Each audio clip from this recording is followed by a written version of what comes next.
الحمد للہ الذی ہدانا لہذا وما كنا لنهتدی لولا ان هدانا اللہ لقد جاءت رسل ربنا بالحق الصلاة والسلام على النبی الأمی المکی المدنی القرشی الہاشمی البطحی الابتحی التہام الدافع جیشات الاباطیل والدامع صولات الاضالیل المعلن الحق بالحق بالقاسم محمد صلی اللہ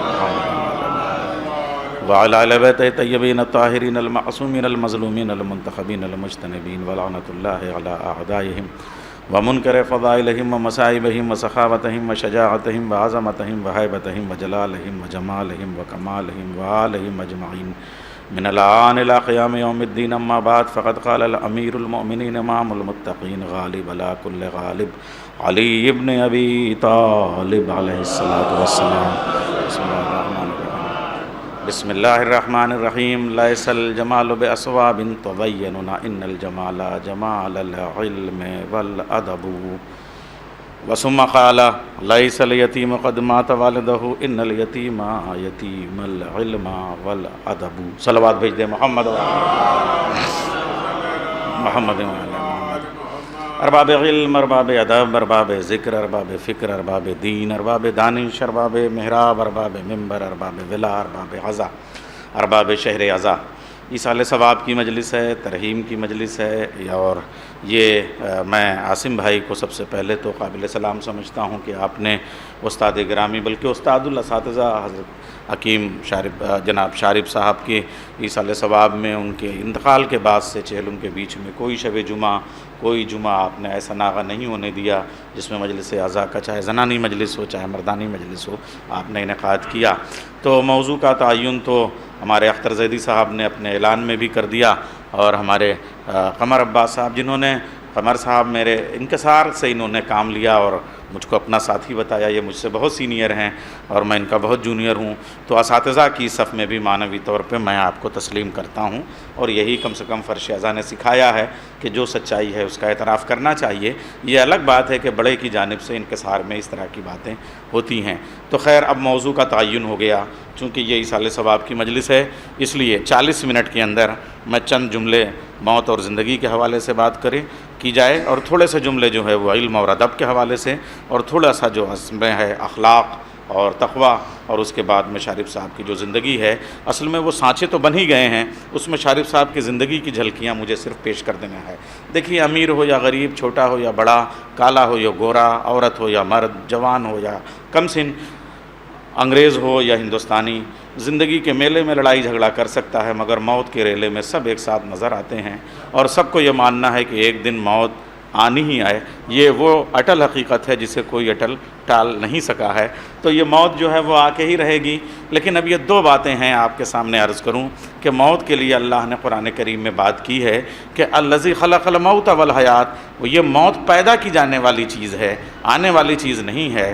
دیکھیے عجیب و غریب ہے، اب یہ اللہ جو ہے پیدا کرتا ہے، اللہ فتبارک اللہ احسن الخالقین، چونکہ ایک ادیب اور دانشور کے ایصال ثواب کی مجلس ہے، اس لیے میں موت کی رومنٹسزم میں ذرا سا بات کروں۔ اللہ احسن الخالقین ہے، اور جو چیز اللہ خلق کرے گا، جو احسن الخالقین ہے، وہ کم سے کم حسین تو ہونا اس کے لیے لازم ہے، اس کو جمیل ہونا لازم ہے۔ تو موت بہت جمیل چیز ہے، بہت حسین چیز ہے، بس اس کو برتنے کا سلیقہ آ جائے تو یہ جو پھوہڑ موت کو بتاتے ہیں، ان کو بھی موت سے پیار ہو جائے گا۔ اب جب وہ پیدا کرنے والا ہے تو اب دیکھیے نہج البلاغہ کا پہلا صفحہ میں کھولنے لگا ہوں، اور وہ عجیب و غریب انداز ہے کہ تمام تعریفیں اس خدا کے لیے کہ جو ایسا اول ہے جس کا اول نہیں، ایسا آخر ہے جس کا آخر نہیں، ایسا ظاہر ہے جس کا ظاہر نہیں، ایسا باطن ہے جس کا باطن نہیں، ایسا پاس ہے جس کا پاس نہیں، ایسا دور ہے جس کا دور نہیں۔ جملہ کہہ دوں، اب ارباب علم ہیں، جملے کی داد چاہوں گا، مولا کا جملہ ہے، لیکن ترجمے میں بھی اگر وہ حسن آ جائے تو داد تو ملنی چاہیے۔ ایسا ہے جو ہوا نہیں۔ صلوات بھیجے محمد والے محمد۔ یہ نہج البلاغہ کے جملے کا ترجمہ ہے کانا یکونوں کے مصدر سے۔ یہ جو مولا کائنات نے وہاں گفتگو، میں عربی کی وادیوں میں نہیں جانا چاہتا، اس لیے کہ استاد کو کبھی جو ہے وہ بتانے کے لیے نہیں ممبر پہ آنا چاہیے، اور باقی حضرات سے اردو میں گفتگو کر لینی چاہیے۔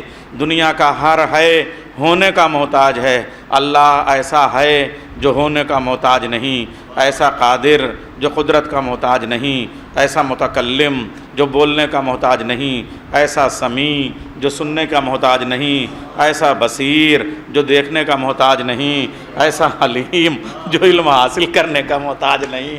یہ اللہ کے شان ہے اور یہی ادب ہے اور یہی علم ہے۔ یہاں سے ہم چلتے ہیں۔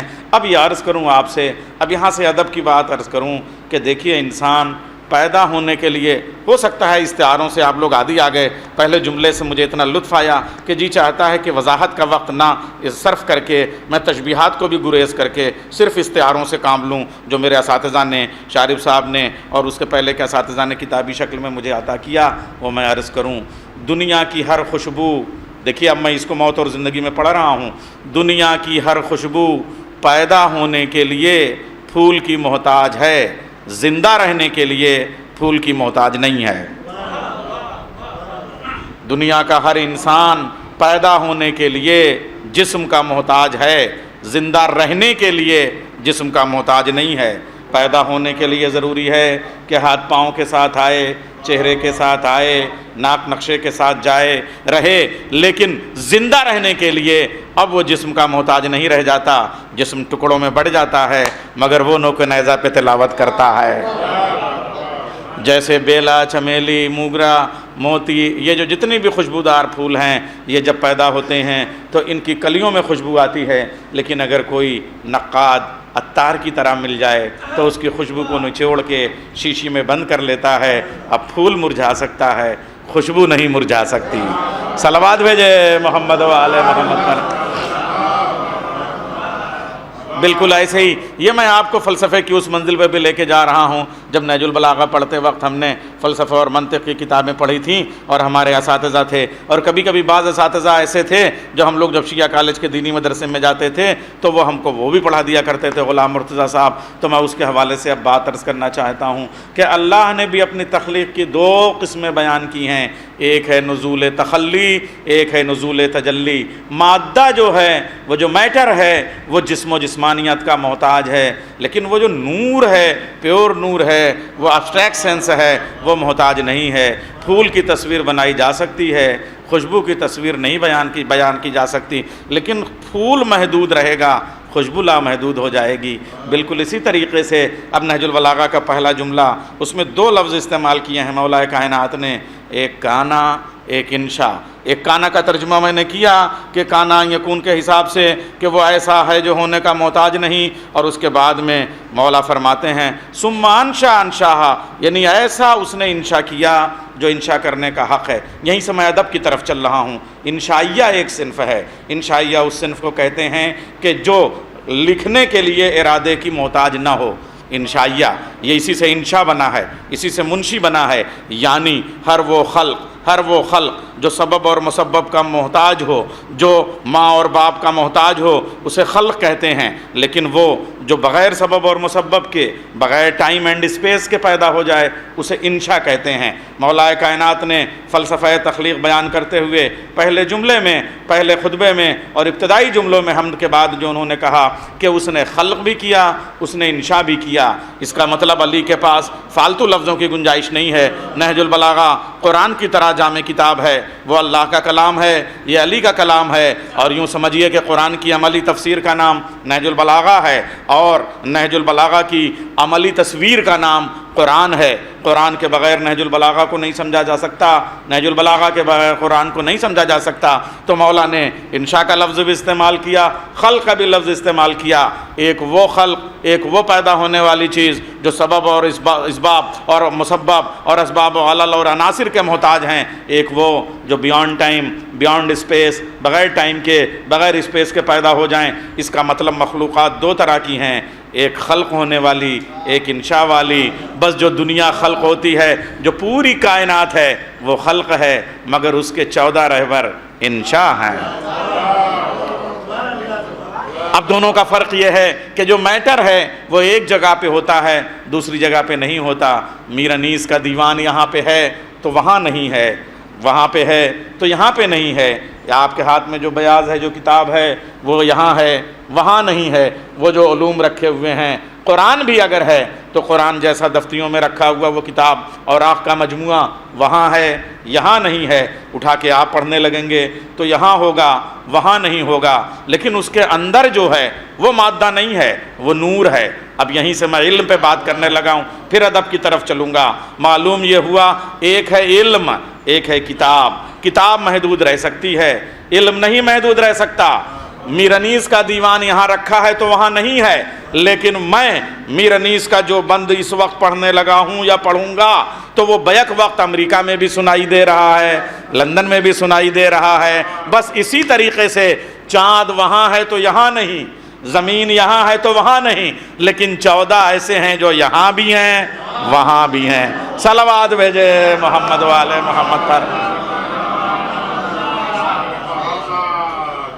اور اسی لیے مولا کائنات جب دنیا کو بناتے ہوئے تخلیق کی بات کہہ رہے ہیں تو ہمارے جتنے رائٹرز ہیں انہوں نے لکھا یا تو یہ دنیا علی کے سامنے بنی ہے یا علی نے اپنے ہاتھوں سے بنائی ہے۔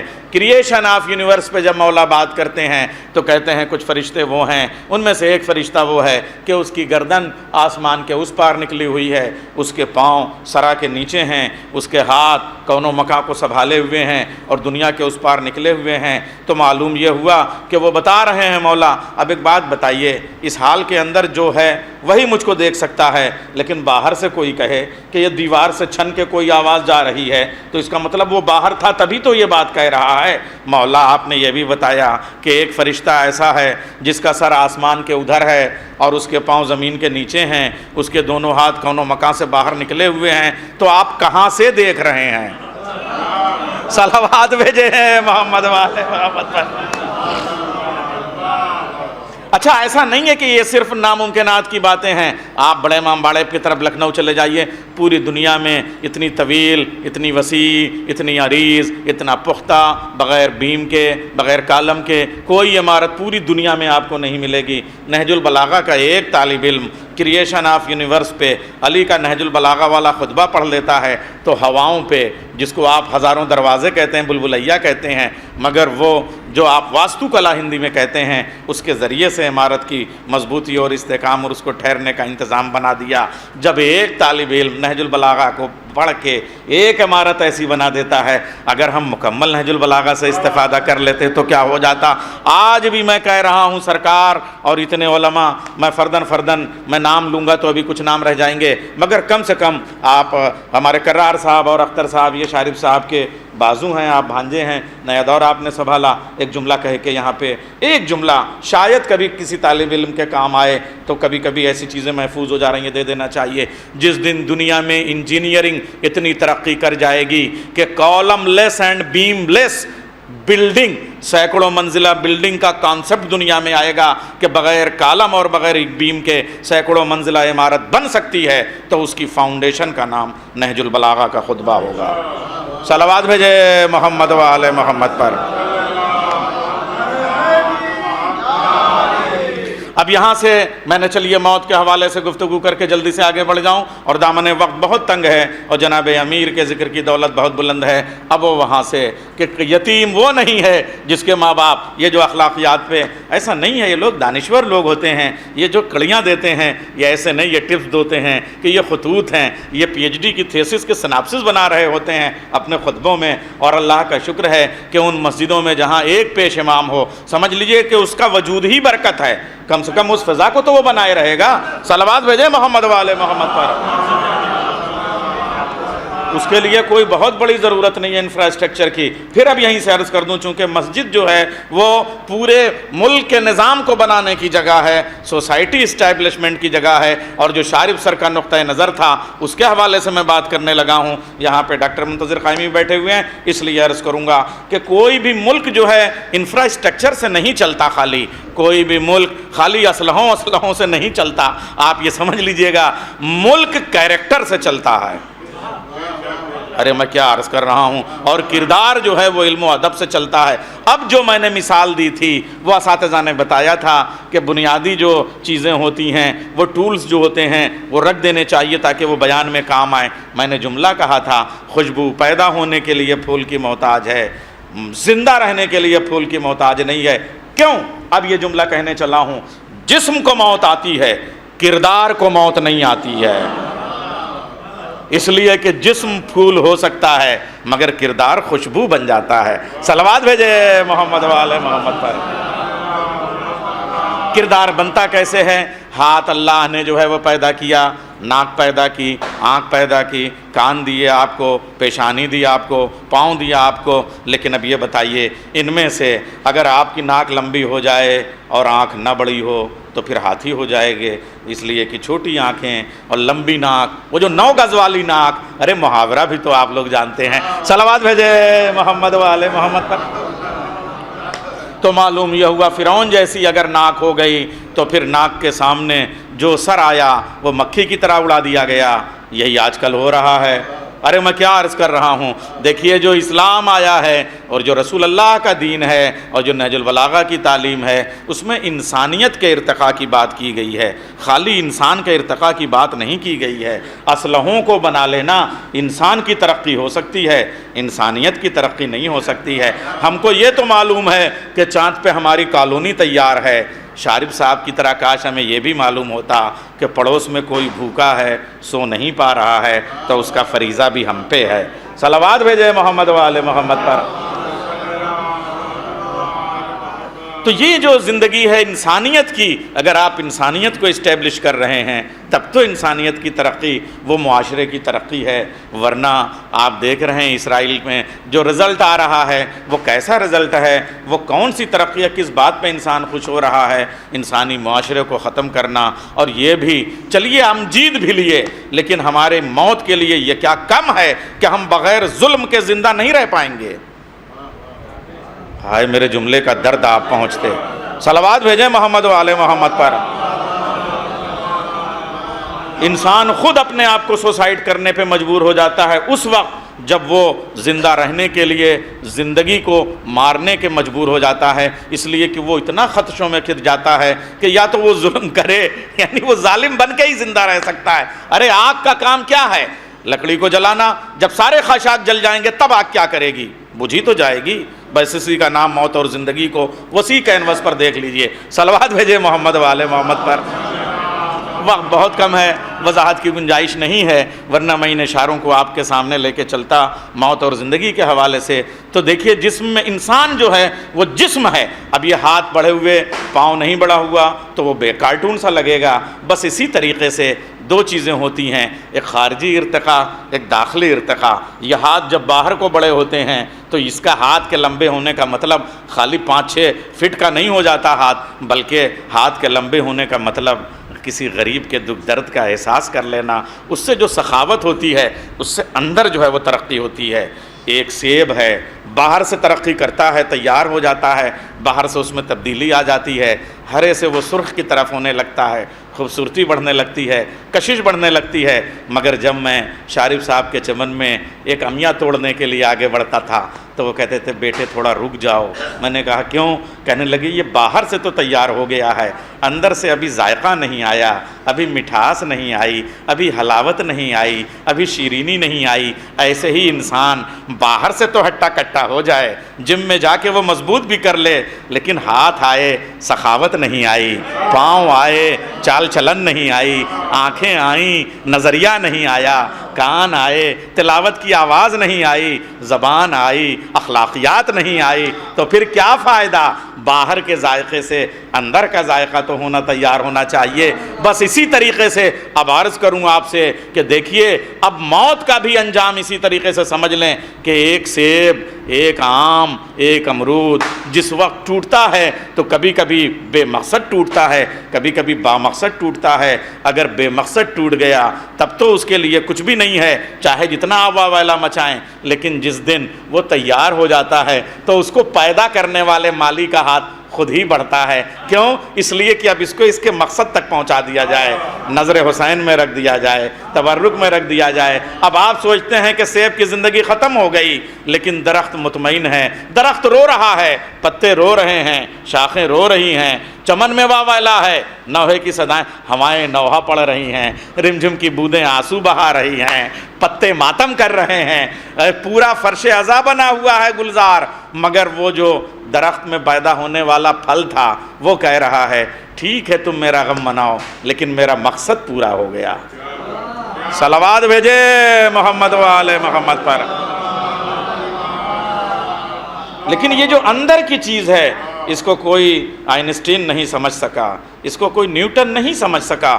کیوں؟ اس لیے کہ اس نے جب گیند کے ٹپے کو دیکھا تو یہ تو بتایا کہ زمین میں یہ کشش تھی، لیکن دوسرا ٹپا پچھم کی طرف کیوں گرا یہ وہ نہیں بتا پایا، اس لیے کہ وہ باہر کے فورس کو، ایکسٹرنل فورس کو سمجھ سکا، انٹرنل فورس کو نہیں سمجھ سکا۔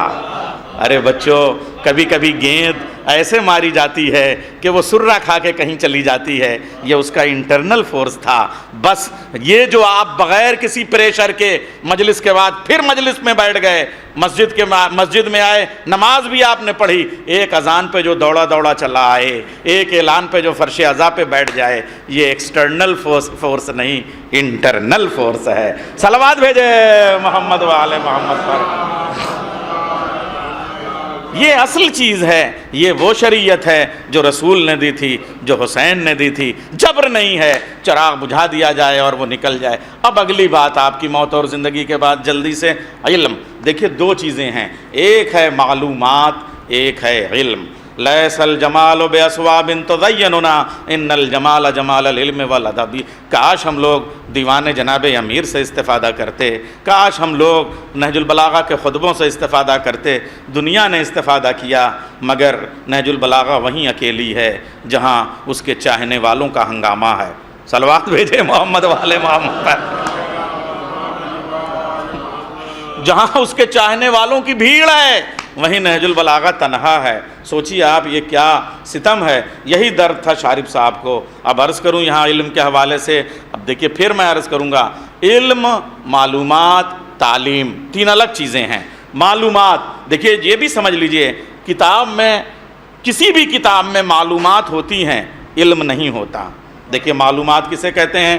10 کتابوں کو قینچی، قلم جو ہے وہ اکثر آج کل قلم کے معنوں میں نہیں صرف ہو رہا ہے، قلم جو ہے قینچی کے معنوں میں صرف ہو رہا ہے۔ میرا سمجھدار مجمع ہے، اب کیا عرض کروں، کبھی کبھی ہم لوگ انگلیوں کو ہی قلم بنا لیتے تھے اور آنسوؤں سے ڈبو کے ورق پلٹتے تھے۔ یہ مطالعے میں خون جگر کے صرف ہونے کی کیفیت ہوتی تھی، اور اس کے بعد پھر اپنے اسی کو چھیل لیتے تھے انگلیوں کو اور اسی سے لکھ لیتے تھے۔ موتیوں میں تو لیں گے لوگ میرے لفظوں کو، انگلیاں تراشی ہیں تب قلم بنایا ہے۔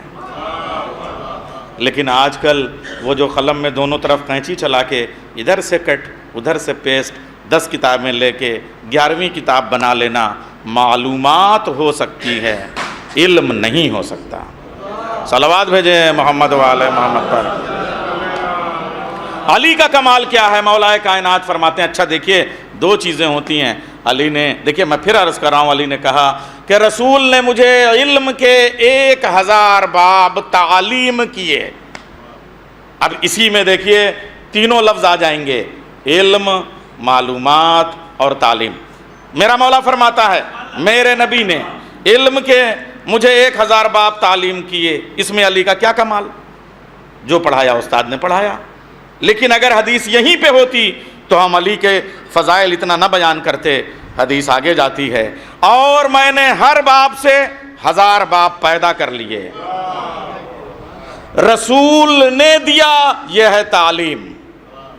علی نے حاصل کر لیا، یہ ہے معلومات۔ ہر باب سے 1000 باب پیدا کر دیے، یہ ہے علم۔ صلوات بھیج دیں محمد و آل محمد پر۔ یا علی، یہ ایسا مجمع ہے، اس لیے میں تھوڑا سا چاہتا ہوں کہ جملوں کو بڑا سمیٹ کے، اور وہ جو موضوع سر نے دیا ہے سرکار نے، تو اس کو میں ذرا سا آگے بڑھاتا ہوا۔ اب یہ کیا چیزیں ہوتی ہیں؟ ان تینوں چیزوں کو آپ 3 اسٹیجز سے سمجھ لیجئے گا۔ مثلا ایک کنورٹر ہے، انورٹر ہے، کوئی بھی چیز ہے، اسٹیپلائزر ہے کہ آپ ادھر سے کرنٹ ڈالتے ہیں، ادھر سے باہر نکالتے ہیں، تو 3 جگہ سے یہ پاور آتا ہے۔ ایک وہ پاور ہاؤس جہاں سے ہمارے جنریٹر میں آیا، اور یا جو بھی آپ ٹرانسفارمر میں آیا، اسٹیپلائزر میں آیا، اور پھر اس اسٹیپلائزر سے وہ آپ کے بل تک گیا۔ اگر یہ تینوں اسٹیجز صحیح ہیں تب تو آپ کا صحیح یوز ہے۔ اگر یہ مس یوز ہوا تو پھر سلسلہ کنفیوز ہوا، اور سلسلہ کنفیوز ہوا تو ہر ذہن کا بلب فیوز ہو جائے گا۔ صلوات بھیج دیں محمد و آل محمد پر۔ پاور ہاؤس سے جو پاور چلا، جو کرنٹ چلا، الیکٹریسٹی چلی، وہ 100%، لیکن یہ والے بلب بیچارے میں کتنی دم ہے، کتنا دم ہے، وہ والا ٹیوب لائٹ اس میں الگ روشنی چاہیے، یہ والا پنکھا اس کو الگ روشنی، اس کو الگ کرنٹ چاہیے۔ تو وہ جو اسٹیپلائزر ہے اس کا کام یہ ہوتا ہے کہ ظرف دیکھ کے حسب استطاعت، حسب ظرف، حسب صلاحیت وہ اتنا کرنٹ دے جس میں اس کا صحیح یوز ہو سکے، ورنہ وہ فیوز ہو جائے گا۔ بس ایک چیز ادھر سے آتی ہے، ایک چیز ادھر سے آتی ہے۔ یہ جو پورا دین کا نظام ہے وہ وہی ہے۔ علم کل ادھر سے لانے والے لوگ ہیں، لیکن یہاں کب کتنا علم دیا جائے یہ صرف 14 دروازے بتاتے ہیں۔ اب کچھ علم ادھر سے، سب علم ادھر سے آتے ہیں، حسب ضرورت علم یہاں سے دیے جاتے ہیں۔ بس میں علم کا شہر ہوں، علی اس کا دروازہ ہے، اس کے لیے علم آنا بھی چاہیے، علم جانا بھی چاہیے۔ علم ادھر سے آتا ہے، ان پٹ ادھر دیا جاتا ہے، آؤٹ پٹ۔ صلوات بھیج دیں محمد وآل محمد پر۔ اچھا، اب علم سے سماج اور معاشرے میں جانے کے لیے ادب کی ضرورت ہوتی ہے۔ اچھا، اب اس ادب میں اخلاقیات کی ضرورت ہوتی ہے۔ اگر ادب to pleasure and to be pleasure, please to please and pleasure to pleasure, خالی آپ اسی پہ رہ گئے تو مجھے لگتا ہے یہ آپ کا ذاتی عیاشی تو ہو سکتی ہے، اگر اس سے معاشرہ ایکسلریٹ نہیں ہو رہا ہے، سماج ترقی کی طرف نہیں جا رہا ہے، تعلیم تربیت میں نہیں ڈھل رہی ہے، گیان دھیان میں نہیں بٹ رہا ہے، اگر شکشا دیکشا میں نہیں آ رہی ہے، تو ایسے علم کا حاصل کرنا بے سبب، بے مقصد، بے حصول ہو سکتا ہے۔ اس لیے ضروری ہے کہ تعلیم کو تربیت میں ڈھالیں، تب ادب کی طرف جاتے ہیں۔ اب وہ تعلیم اور تربیت کی بات جب آئی ہے، وہ سب سے پہلا کام ہوتا ہے انسان کا جو علم ہے وہ عمل میں ڈھل جائے۔ اب ہم چلتے ہیں ادب کی طرف، اور شارف صاحب کا ادب جس میں سے ایک بڑا حصہ، میں دونوں باتیں ذرا سا ان کے ادب کی طرف بحیثیت جو ان کی شخصیت تھی، وہ ایک تو تعلیم کے حوالے سے بات کر لی۔ ہمارا سلام ہو جس نے کم سے کم غریب بچوں کے لیے، ایسی جگہ پہ نہیں جہاں دولت مند بچوں کے لوگوں کے بچے آئیں اور بڑی بڑی فیس دیں، ایسی جگہ پہ جہاں پیسے کا کوئی تصور نہیں ہے، جہاں مذہب کے طور پہ بھی جو ہے وہ کوئی بندش ایسی نہیں ہے کہ کسی خاص کمیونٹی کے بچے ہی آئیں گے۔ جیسے مولا کائنات نے جب کوفے کی پوری کمیونٹی بنائی تھی وہاں پہ، تو اس انداز سے بنائی تھی کہ ہر مذہب کا آدمی آئے۔ جب وہ انہوں نے مسجد کوفہ کا انتخاب کیا تھا تو ایک ایسا چوراہا کہ یہودی ادھر سے آئے، عیسائی ادھر سے آئے، ہندو ادھر سے آئے، ہر مذہب کا آدمی آئے اور علم کی خیرات لے کے چلا جائے۔ یہ علی کا نظام تھا۔ شارف صاحب نے اس پہ عمل کرتے ہوئے ایسی سوسائٹی کے بیچ میں اسکول کھولا کہ کسی بھی مذہب کا ہو آئے، اور علم کسی کی میراث نہیں ہے۔ خذ الحق من اہل الباطل ولا تاخذ الباطل من اہل الحق وکونوا نقاد الکلام۔ تمہیں حق کے پاس سے باطل ملے تو چھوڑ دو، مولا علی فرماتے ہیں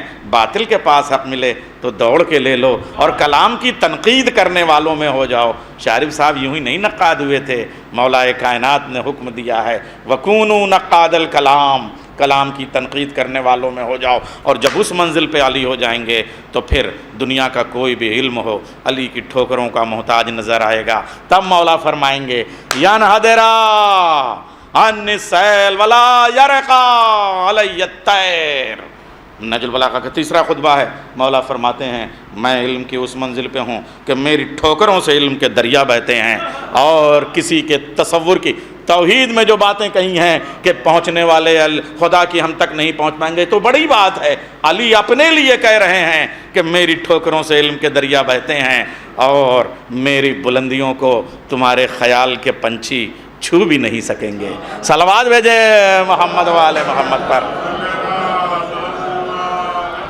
یہ بھی نہج البلاغہ کے پہلے پڑاؤ سے کہ یہ چیزیں ہیں، آگے تک کی باتیں ابھی نہیں ہیں۔ آپ سوچئے کہ نہج البلاغہ کتنا بڑا سرمایہ ہے۔ اب یہ عرض کروں آپ سے کہ علم جب ادب میں ڈھلتا ہے تو وہ ادب جو ہے وہ معاشرے کو اسٹیبلش کرتا ہے، سوسائٹی کو اسٹیبلش کرتا ہے۔ تو تعلیم کے حوالے سے تعلیم ایک نظام کا نام ہے کہ جس کے ذریعے سے علم حاصل کیا جاتا ہے۔ اچھا، اس کی بھی کیا شان ہے۔ شارف صاحب نے ایک بیٹی کے انتقال کے بعد ہزاروں شعا فاطمہ نکال دی اور بچیوں کے لیے تعلیم کا انتظام کر دیا، اور وہ بھی تعلیم نسواں خاص طریقے سے، یعنی بچیاں وہاں سے نکل کے تعلیم حاصل کر رہی۔ اب علی کو سمجھیے، پہلے تو ایک شعر پڑھ دوں تاکہ علم و ادب کی یہ مجلس ہے، شارف صاحب کے لیے ہے، تو شعر پڑھتا ہوں۔ دیکھو اگر جو غور سے تعلیم کو کبھی تے ہے ادھر، تو میم ادھر، بیچ میں علی۔ صلوات بھیج دے محمد والے محمد پر۔ اب پھر عرض کر رہا ہوں، دیکھیے علی کو سمجھنے کے لیے، نہج البلاغہ کو سمجھنے کے لیے ایسے اساتذہ کی ضرورت۔ اب تو ہمیں عربی کے بھی وہ اساتذہ شہر میں کہاں مل رہے ہیں، ہم جن کے پاس صبح کو نماز کے بعد چلے جایا کرتے تھے، اب تو مجھے لگ رہا ہے کہ اس وقت کے اٹھنے کا بھی تصور اٹھ گیا۔ صلوات بھیجے محمد والے محمد پر۔ تو وہ تھوڑا میں نے بچپن یاد کر لیا ان کے ساتھ۔ اساتذہ ہوتے تھے، ہم لوگ ان کے گھروں پہ جایا کرتے تھے، کبھی ادیب الہندی صاحب کے گھر، کبھی غلام مرتضیٰ صاحب کے گھر، کبھی جو ہے وہ ہے نا، یہ پورا ایک سلسلہ تھا یہ پورا۔ اور اس میں جو ہے وہ پتہ چلا ناظمیہ والے سلطانیہ میں آ رہے ہیں، سلطانیہ والے ناظمیہ میں۔ کاش وہ علم کا ماحول، ہم کیا کرار صاحب شکوا کریں، آپ تو ایجوکیشن سے جڑے ہوئے ہیں، شارف صاحب سے لے کے قلب صادق صاحب، ہمارے سارے ستون تو گرتے چلے جا رہے ہیں، کس کس کو روئیں ہم؟ کیا راجہ محمود آباد صاحب، آپ دیکھیے کہ صاحب یہ سب، اچھا یہ لوگ انکسار کا ایسا مجموعہ، راجہ محمود آباد بھی دنیا کی ہر زبان پانی کی طرح بولتے تھے، لیکن جہاں ضرورت ہوتی تھی وہیں بولتے تھے۔ مدرسے میں آ کے انگریزی میں نہیں بولتے تھے، مگر جب عربی بولتے تھے تو واقعی ایسا لگتا تھا کوئی عرب بول رہا ہے، انگریزی بولتے تھے تو واقعی ایسا لگتا تھا کوئی انگریزی۔ یہی شارف صاحب کا معاملہ تھا، جب جیسی ضرورت ہو ویسی گفتگو۔ کہاں چلے گئے وہ لوگ، آئے ہے تو نے وہ گنج ہائے گرام، فرصت ملے تو خاک سے پوچھوں، غالب ہیں یہ، حالانکہ کیا کیا جائے شعر، فرصت ملے تو خاک سے پوچھوں کہ اے لئیم تو نے وہ گنج ہائے گرام، آیا کیا کیے؟ کتنے آسمان تھے جو ہم زمین پہ دفن کرتے جا رہے ہیں اور ان کا کوئی بدل ہے نہیں۔ یہ جو بات میں درد آپ سے کہہ رہا تھا کہ دنیا کی ہر تخلیق کے لیے بنیادی ضرورت کا نام ہے ماحول۔ اگر چمن میں ماحول نہ ہو تو ایک پھل جو ہے وہ تر و تازہ جو ہے آپ کو نہیں مل سکتا۔ جب سوسائٹی سے علم کا ماحول ہم نے ختم کر دیا تو کیا توقع کریں کہ نئی نسل پڑھی لکھی پیدا ہوگی؟ بہت بڑا درد تھا۔ صلوات بھیج دیجئے محمد والے محمد پر۔ ہم نے وہ علم اور ادب کا ماحول ختم کر دیا۔ وہ بزرگ اور جس طریقے سے وہ اچھا اب یہیں سے کم یہ جو دو چار چراغ بچے ہوئے ہیں، اللہ ان کو سلامت رکھے، صحت اور سلامتی کے ساتھ یہ ہمارے سرپرستی کرتے رہیں۔ ایک جملہ اور عرض کروں گا کہ ہر چیز کا کمرشلائزیشن کر لیجئے۔ اب تو سانسوں کا کمرشلائزیشن ہو گیا، پانی کی ہر گھونٹ کا کمرشلائزیشن ہو گیا، ہر منظر کا کمرشلائزیشن ہو گیا، کان میں پڑنے والی آواز جو ہے وہ بازار بن گئی ہے۔ لیکن خدا کے واسطے تعلیم جیسی مقدس چیز کا کمرشلائزیشن مت کیجئے یہ کام۔ جب تعلیم بازار ہو جائے گی، دیکھیے میں کہہ رہا ہوں منسٹر کرپٹ ہو جائے، میں کہہ رہا ہوں معاشرہ کرپٹ ہو جائے، تب بھی ملک بچے رہیں گے۔ جس دن معلم کرپٹ ہو جائے گا، مدرس کرپٹ ہو جائے گا، پھر اس کے بعد کسی میزائل کی ضرورت نہیں ہے، اپنے آپ خاتمہ ہو جائے گا۔ صلوات بھیج دیں محمد والے محمد پر۔ یہ چونکہ شارف سر کی مجلس ہے اس لیے عرض کر رہا ہوں۔ اب یہاں سے ہم چلتے ہیں علم اور ادب اور اخلاقیات کی طرف۔ اصل میں شارف صاحب کا جو ادب تھا، ادب کی بھی الگ الگ قسمیں ہیں، اس میں ہمارا جدید ادب، ماں بعد جدید ادب، میں اس کی طرف نہیں جانا چاہتا، دریدہ کی طرف نہیں جانا چاہتا، یونگ جانگ کی طرف نہیں جانا چاہتا، وہ تو تنقید کی ساری نفسیات سے اور اس پہ کہاں، مگر جو جس مکتب فکر ان کا تھا اس پہ میں تھوڑی سی بات کر لینا چاہتا ہوں، اس لیے کہ میرے پاس ابھی 15 منٹ ہیں، تو 10 منٹ بات کر کے مصاحب 3-4 منٹ آپ کے سامنے میں پیش کروں گا۔ تو عرض کر رہا ہوں تاکہ 40-45 منٹ کے اندر میری بات مکمل ہو جائے۔ اب یہ جو پہلی بات ہے وہ یہ کارل مارکس کو انہوں نے مکمل پڑھا تھا۔ اچھا وہ اس لیے کارل مارکس کی باتوں سے متاثر تھے کہ انہوں نے نہج البلاغہ پہلے پڑھ رکھی تھی۔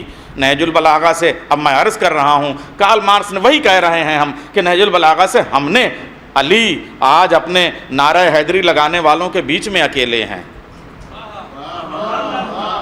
صلوات بھیجے محمد والے محمد پر۔ علی کی تنہائی پوچھئے، علی کی تنہائی پوچھئے۔ جار جرداق نے جب ندائے عدالت انسانیہ جو جیسی کتاب لکھی ہے دنیا کی ساری زبانوں میں اس کا ترجمہ ہوا، تو وہ کرسچین آدمی تھا، کسی نے اس سے انٹرویو لیتے ہوئے پوچھا کہ تم نے یہ کتاب کیوں لکھی؟ علی نہ تمہارے امام ہیں نہ تمہارے خلیفہ ہیں، بلکہ علی تو مسلمانوں سے ان کا تعلق ہے، تم تو کرسچین ہو، تم عیسائی کی ہو کے حضرت عیسیٰ کے اوپر کتاب لکھو، علی کے اوپر کیوں لکھ رہے ہو؟ تو اس نے کہا کہ میں قانون کا ایک طالب علم ہوں اور قانون کا پروفیسر ہوں، میں نے جو کچھ کام کیا ہے وہ لا کے میدان میں کیا ہے، ہے اور میرا قانون مجھے بتاتا ہے کہ اگر آواز اٹھاؤ تو مظلوم کے حق میں اٹھاؤ۔ تو کہا علی کتنے مظلوم ہیں؟ تو اس نے کہا میری نگاہ میں علی سے بڑا دنیا میں کوئی مظلوم نہیں گزرا۔ کہا کیوں؟ کہا اس لیے کہ علی کو نہ تو علی کے چاہنے والوں نے سمجھنے کی کوشش کی، نہ علی کے دشمنوں نے ان کا حق بغض کی وجہ سے چھپایا،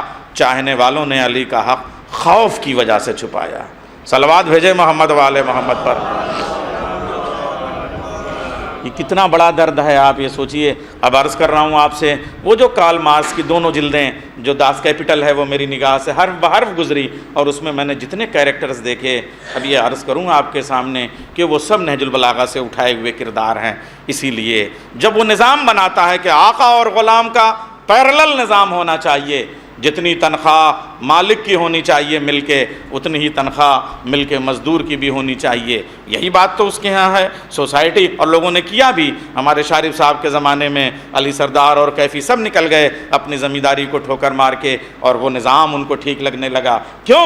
اس لیے کہ سب کا ایکول رائٹ ہونا چاہیے، سب کی ایکول غذا ہونی چاہیے، سب کا ایکول اسٹیٹس ہونا چاہیے، سب کا ایکول لباس ہونا چاہیے۔ جیسا کرتا میں پہنوں ویسے ہی کرتا میرا غلام بھی پہنے، بلکہ غلام قیمتی والا پہن لے تو اور زیادہ اچھا ہے۔ یہی تو کارل مارکس بتاتا ہے۔ لیکن اس نے آج تک پوری داس کیپٹل سے لے کے اس کے خطبوں کے جتنے مجموعے چھپے، ان میں کسی میں بھی اس نے بطور مثال کوئی مالک نہ ایسا پیش کیا جس نے اپنا کرتا اپنے غلام کو پہنایا ہو، نہ تو ایسا غلام پیش کیا جس کا کرتا کبھی خود پہنا ہو، اس لیے کہ وہ آئیڈیا نہج البلاغہ سے گیا تھا، کیریکٹر اس کے پاس نہیں تھے۔ آؤ کارل مارکس آج ہم تمہیں اپنے ممبر سے دکھائیں کہ اس مالک کا نام جو غلام کا کرتا خود پہن لے اسے علی کہتے ہیں، غلام کو خود سے زیادہ قیمتی کرتا پہنائے اس غلام کا نام قمبر ہے۔ صلوات بھیجے محمد والے محمد پر۔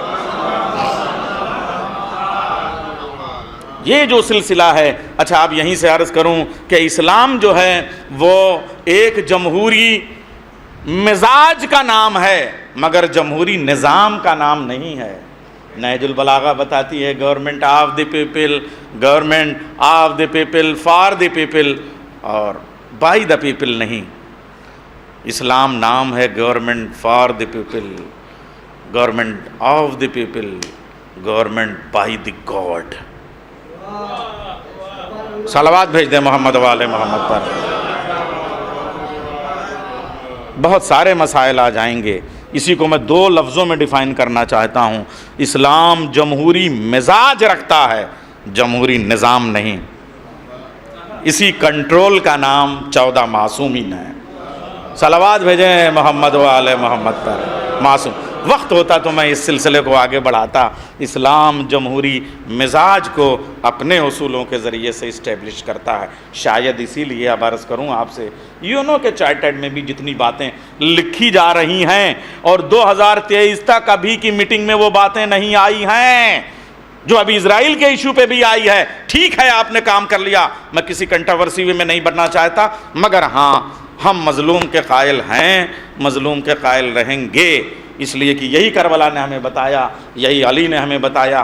اس لیے عرض کروں، ٹھیک ہے آپ نے پینشن کا نظام بنایا، ٹھیک ہے اچھی بات ہے، آپ نے مزدوری کا نظام بنایا، اچھی بات ہے، یو این او میں ساری چیزیں بنائی گئیں، مسافر کا نظام بنایا گیا، ڈاک کا نظام بنایا گیا، ہیومن رائٹس بنائے گئے، لیکن اب عرض کروں آج بھی یو این او کا 1000 کتابیں چاہے لکھ ڈالیے، مگر میں ایک جملے پہ باقی رہوں گا اور اپنے مطالعے کی بنیاد پہ یہ میرا حق ہے، بحیثیت انسان یہ حق ہے، میں کہوں گا کہ آپ کے یو این او کا، ہمارے یو این او کا آج بھی کوئی ایسا پوائنٹ اضافے کے طور پہ نہیں آیا جو علی نے مالک اشتر کو لکھے ہوئے خط میں بیان نہ کر دیا ہو۔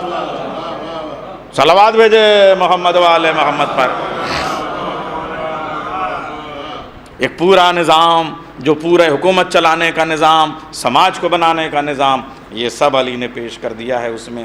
تو معلوم ہوا نہج البلاغہ جو اب یہیں سے علم اور ادب کی طرف بات چلے گی، تو میں نہج البلاغہ اور آگے تھوڑا سا بڑھ کے 1-2 منٹ نہج البلاغہ پہ، اور میرے پاس ٹائم ابھی 5 منٹ ہے تو 3-4 منٹ اور نہج البلاغہ پہ رکتا ہوں، پھر کربلا سے چلتا ہوں۔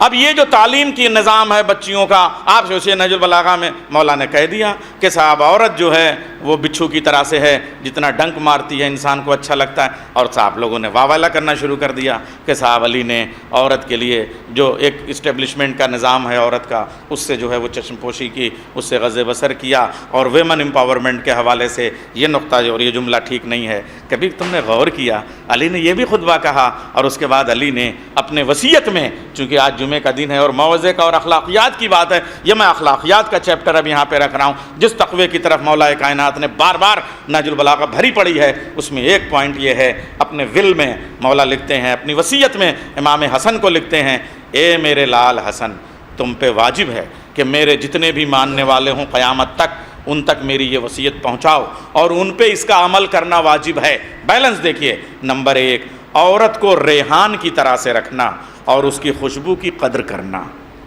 صلوات بھیجے محمد والے محمد پر۔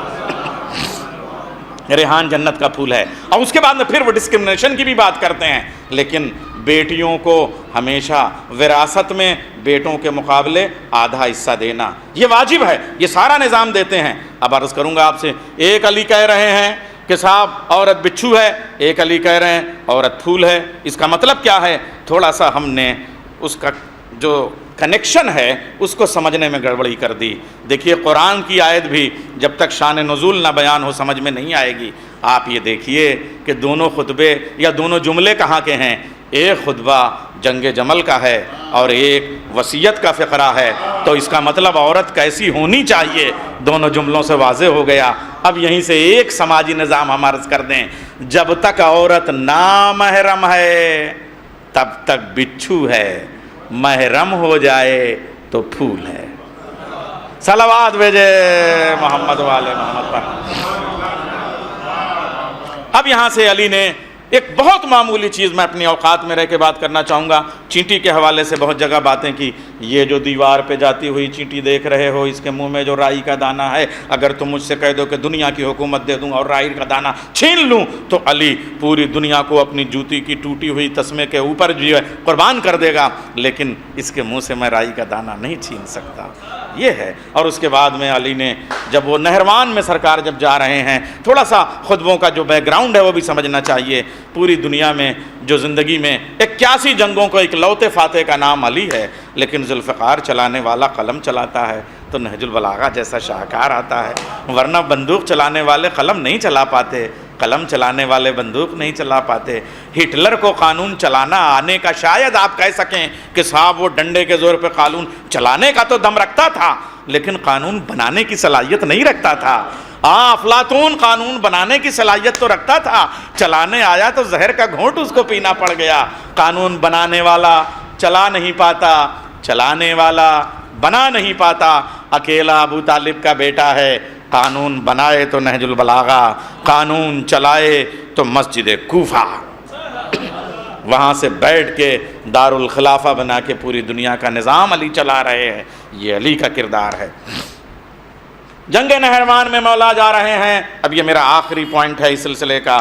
جنگ نہروان میں جا رہے ہیں اطمینان سے، علی نے سب سے اطمینان، سرکار وہ جو سفید والا کرتا مولا کا تھا، غدیر والا کرتا وہ پہنے ہوئے ہیں، 25 سال کے بعد وہ کرتا انہوں نے بیچ میں پہنتے رہے، مگر 25 سال سے مولا وہ کرتا پہنتے تھے۔ سفید سا کرتا ہے، یہ لمبا کرتا جو عربی کرتا ہے، اور اس میں جو ہے بوسیدہ ہے، پیوند لگے ہوئے ہیں، جسم پہ زرہ نہیں ہے، سر پہ خود نہیں ہے، ہاتھ میں ذوالفقار بھی نہیں ہے، عام سی جو اپنی تلوار ہے وہ لیے ہوئے ہیں۔ علی کو آج کتنا اطمینان ہے، اور حد یہ ہے کہ وہ ذوالجناح جس کے اوپر چلتے تھے وہ بھی نہیں۔ کسی نے کہا کہ آج علی اتنے اطمینان سے جا رہے ہیں جبکہ دشمن کی طرف سے اتنے لاکھ کا لشکر آ چکا ہے، ہماری فوجیں اتنی کم ہیں۔ علی نے کہا بالکل گھبرانے کی ضرورت نہیں ہے، ان میں سے لاکھوں کا بھی فوج ہو 8 سے زیادہ زندہ نہیں بچیں گے، ہم چاہے جتنے کم ہوں، ہمارے میں سے 9 سے زیادہ شہید نہیں ہوں گے۔ صلوات بھیجیں محمد والے محمد پر۔ دنیا کی ہر جنگ میں اس ٹریجڈی دیکھنے کے بعد مورخ نے اسے رائٹ اپ کیا ہے اور اسے تیار کیا ہے، لیکن نہروان ایسی جنگ ہے جو علی نے بتا کے لڑی ہے، اب یہ ہوگا، اب یہ. اب اس وقت جب جا رہے ہیں تو مولا جو ہے جس گھوڑی پہ جا رہے ہیں اس کے نیچے سے دیکھ کے کسی نے کہا یا علی یہ ساتھ مناسب نہیں لگتی، اس لیے کہ اس میں جو نکشتر ہے اس میں جو حمل ہے وہ سور کی طرف جاتا ہے اور وہ برج ایسے ہوتا ہے تو زمین پہ انقلاب آ جاتا ہے، اس لیے میں بحیثیت نجومی آپ کو یہ مشورہ دینا چاہتا ہوں کہ جنگ ملتوی کر دیں. مولا نے کہا یہ بتاؤ آسمان کے ستارے بعد میں دیکھنا، بتاؤ جس گھوڑے پہ میں بیٹھا ہوا ہوں اس کے نیچے جو چینٹیاں ہیں ان کی تعداد کیا ہے؟ صلوات بھیجے ہے محمد والے محمد پر. اب وہ ہکا بکا ہو گیا. اب علی نے خطبہ شروع کیا. آپ دیکھیے میدان جنگ میں کیا فلسفہ ہے قسم خدا کی. مجھ سے پوچھو میں بتاؤں گا ان چیٹیوں کی تعداد کتنی ہے، ان میں نر کتنے ہیں، ان میں مادہ کتنے ہیں، ان میں یاسوب النمل کون سا ہے، ان کی حیثیت کیا ہے، ان کا شجرہ کیا ہے، ان کا حسب کیا ہے، ان کا نسب کیا ہے، ان کے عادات کیا ہیں، ان کے خصائل کیا ہیں، ان میں کیبنٹ کتنوں کے پاس ہے، سویلینز کتنے ہیں، یہ غذاؤں کا نظام کتنے دیکھتے ہیں، ان میں جو فوڈ ڈپارٹمنٹ والی چیٹیاں ہیں وہ کتنی ہیں، ان کے پیٹ میں مٹکے کیسے بن جاتے ہیں، ان مٹکوں میں الگ الگ اصل کے طور پہ جو شہد اور دودھ رکھا جاتا ہے وہ کتنے ہیں، اس میں جننے والی چیٹیاں کتنی ہیں، پالنے والی چیٹیاں کتنی ہیں، جننے والی چیٹیاں پالتی نہیں ہیں، پالنے والی چیٹیاں جنتی نہیں ہیں، اس میں سے کس نسل کی ہے، لال والی چیٹی کتنی ہے، کالی والی چٹنی کی چیٹی کتنی ہے، اس کی ناک کا جو اینٹینا ہے اس کا ڈائیگرام کتنا ہے، اس کے پاؤں جو مڑتے ہیں تو اس کا ڈائیگرام کیا ہے. اچھا یہ دیکھیے علی خالی یہ نہیں کہہ رہے ہیں کہ 180 ڈگری پہ اس کا جو اینٹینا ہے وہ سونگ لیتا ہے اور اس کے بعد آرمی کو تعینات کر دیتا ہے. یہ علی اس وقت سے بیٹھے ہوئے اس تھیوری کو وہ جو ڈارون کی تھیوری ہے کہ ایک پونچھ تھی جو غائب ہو گئی، علی نے کہا کہ جب چینٹی کا اینٹینا میری بتائی ہوئی سائز سے قیامت تک الگ نہیں ہو سکتا تو اللہ اپنے بندوں کو کیسے مختلف سانچوں میں ڈھال کے بھیج سکتا ہے. صلوات بھیجے محمد والے محمد پر. بس میرا وقت مکمل ہوا.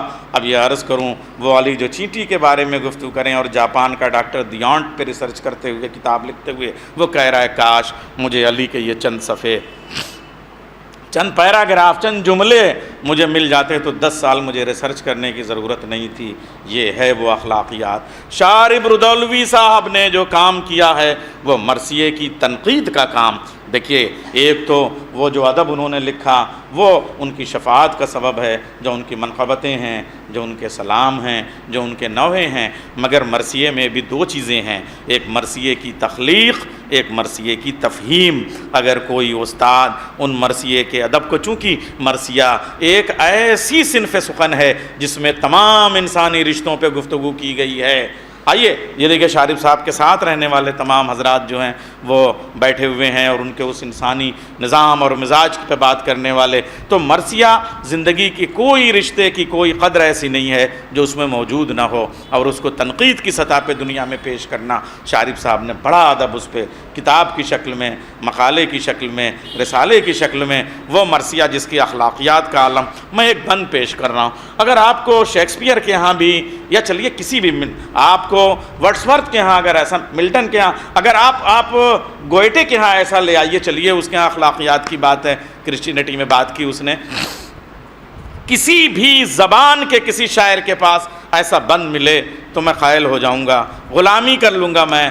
لیکن ایک بند سناتا ہوں جو کربلا کی روشنی میں، اسلام کی روشنی میں انیس نے پیش کیا ہے، جس کو سمجھا ہے ہمارے شارب صاحب جیسے اساتذہ نے.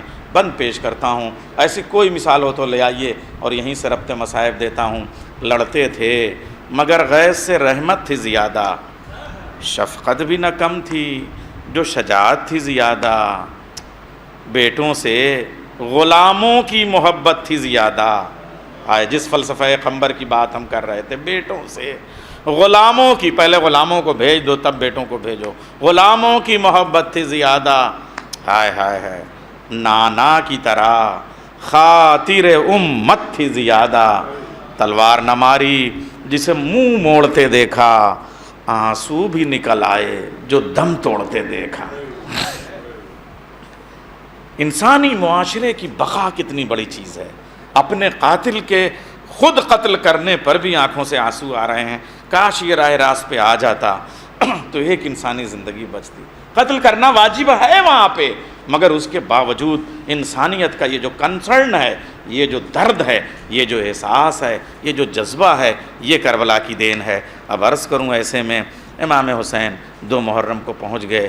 اب جو 2 محرم کے بعد ہر گھنٹے 2 گھنٹے کے بعد ایک لشکر ادھر سے 10,000 کا آ رہا ہے، ادھر سے 20,000 کا لشکر آ رہا ہے، وہ تلوار والے آ رہے ہیں، وہ نیزوں والے آ رہے ہیں، وہ برچھیوں والے آ رہے ہیں، وہ بھالوں والے آ رہے ہیں، وہ تیروں کمانوں والے آ رہے ہیں، اور اس کے بعد میں اسٹریٹجی آف وار کے تحت مظاہرہ ہو رہا ہے۔ سیدانیوں کے دل میں ایک عجیب سی کشمکش کی سی کیفیت، چاروں طرف سے ہم گھر گئے ہیں، سوچئے کیا کیفیت ہوگی۔ ایسے میں وہ جو شریکۃ الحسین بہن زینب ہے، 4 محرم کو شام کے وقت کہتی ہیں، بھیا دشمن پہ دشمن آ رہے ہیں، تمہارے بھی کچھ دوست ہیں، دیکھیں انسانی رشتے، خط لکھو۔ امام حسین نے 2 خط 4 محرم کو لکھے ہیں جو مقتل میں بڑے ڈیٹیل کے ساتھ ہیں۔ ایک اپنے بچپن کے دوست حبیب کو لکھا اور ایک مسیب کو لکھا۔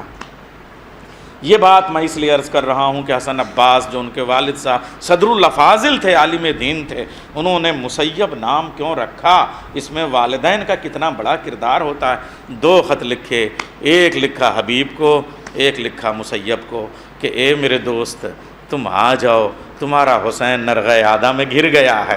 جناب بہن کی کیفیت کیا رہی ہوگی بس یہیں سے آپ کو محسوس کر لیجئے گا۔ جناب زینب نے کہا بھیا لکھا، کیا لکھا؟ کہا میں نے لکھ دیا۔ کہا اس میں ایک جملہ میری طرف سے اور لکھو، اے میرے حبیب، اے میرے دوست، اگر اپنے دوست کی نصرت کو آنا ہے تو جلدی کرنا۔ یہ جملہ ہے۔